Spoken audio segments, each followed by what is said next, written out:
ভাই ভাই সম্পর্ক একটা অত্যন্ত সুমধুর সম্পর্ক, এই যে একই পিতামাতার সন্তান, এই ক্রেডেন্সিয়ালটা কখনোই মুছে ফেলান। তো ভাই ভাই সম্পর্ক অত্যন্ত সুমধুর থাকে ততক্ষণই যতক্ষণ না বিয়ে শাদী হয়। যখন বিয়ে শাদী হয়ে যায় সে ভাই তখন অন্যজনের আন্ডারে চলে যায়, সম্পর্কটা আস্তে আস্তে দূরে সরে যায়। শোনায় দেখবেন যখন তাদের ছেলে মেয়েদের বিয়ে হয়, ভাইয়ের শ্বশুর বাড়ির সমস্ত আত্মীয় পরিজন তারা সেখানে সমাদর পাবে, গুরুত্ব পাবে।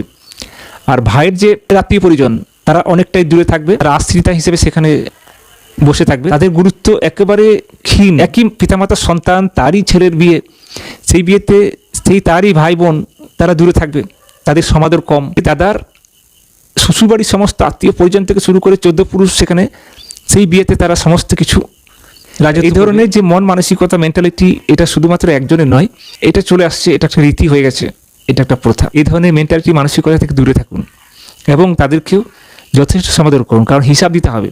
এটা আপনাকে একদিন হিসাব দিতে হবে, এটা মাথায় রাখবেন। যদি আপনি ভুক্তভোগী হয়ে থাকেন তাহলে অবশ্যই ভিডিওটা লাইক কমেন্ট করবেন। ধন্যবাদ।